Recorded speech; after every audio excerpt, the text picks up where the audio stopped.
अगर नीतीश कुमार में हिम्मत थी तो मुझे बर्खास्त करते। सीधी चुनौती कह रहे हैं तेजस्वी यादव नीतीश कुमार को कि मेरे आत्मविश्वास से नीतीश कुमार डर गए। अगर नीतीश कुमार में हिम्मत थी तो फिर मुझे बर्खास्त करते। खुद क्यों इस्तीफा दिया, ये सवाल उठा रहे हैं तेजस्वी यादव। याद होगा आपको, जब इस्तीफा देने के बाद प्रेस कॉन्फ्रेंस के लिए बाहर आए थे राजभवन से नीतीश कुमार, तब उनकी तरफ से कहा गया था कि हमने तो इस्तीफा मांगा ही नहीं था, हमने तो सिर्फ ये कहा था कि आप सिलसिलेवार अंदाज में आकर अपनी सफाई दीजिए। और आज उसी बात का जिक्र तेजस्वी यादव विधानसभा के भीतर कर रहे हैं। कह रहे हैं अगर हिम्मत थी तो फिर मुझे बर्खास्त करते। प्रकाश इस वक्त हमारे साथ मौजूद है। प्रकाश, पूरी तरीके से हमलावर तेवर तेजस्वी यादव के विपक्ष के नेता के तौर पर। बिल्कुल, काफी हमलावर तेवर है। और जैसे ही तेजस्वी यादव ने मुख्यमंत्री नीतीश कुमार को पहले तो बॉस कहा सीएम की जगह, और बाद में जब टोका टिप्पणी हुई तो उन्होंने कहा कि बीजेपी को उन्होंने बॉस कहा है। फिर उन्होंने कहा कि राजनीतिक वजूद आपका खत्म हो गया था, आपके पास कुछ नहीं था।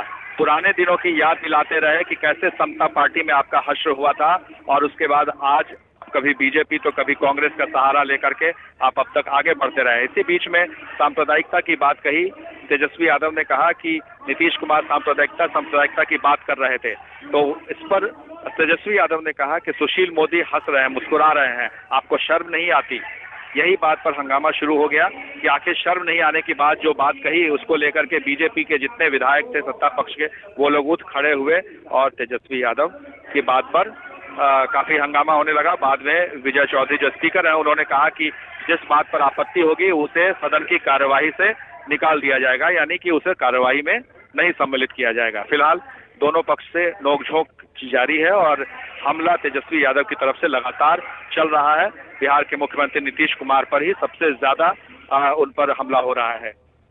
बिल्कुल, तो ये हंगामा बरकरार है बिहार विधानसभा के भीतर। नीतीश कुमार पर जोरदार तरीके से हमला बोल रहे हैं नेता विपक्ष तेजस्वी यादव। कह रहे हैं कि अगर हिम्मत थी नीतीश कुमार में तो फिर मुझे बर्खास्त करते। नीतीश कुमार दरअसल मेरे आत्मविश्वास से डर गए। नीतीश कुमार ने बीजेपी के साथ जाने की पूरी तैयारी पिछले 6 महीने में ही कर ली थी। तेजस्वी तो बहाना था, नीतीश को बीजेपी की गोद में जाना था। जो नारा कल लालू प्रसाद यादव की तरफ से दिया गया था, आज उसी को आगे बढ़ाते हुए तेजस्वी यादव विधानसभा के भीतर। कल तस्वीरें आई थी किस तरीके से आरजेडी कार्यकर्ता सड़क पर संघर्ष कर रहे हैं, और आज आक्रामक अंदाज में तेजस्वी यादव सीधे नीतीश कुमार पर निशाना साधते हुए विधानसभा के भीतर और अपनी बात रखते हुए तेजस्वी यादव की तरफ से सुशील मोदी के लिए कहा गया कि शर्म नहीं आती, आप मुस्कुरा रहे हैं। इस तरीके की जानकारी सामने आ रही है। ये है एबीपी न्यूज, आपको रखे आगे।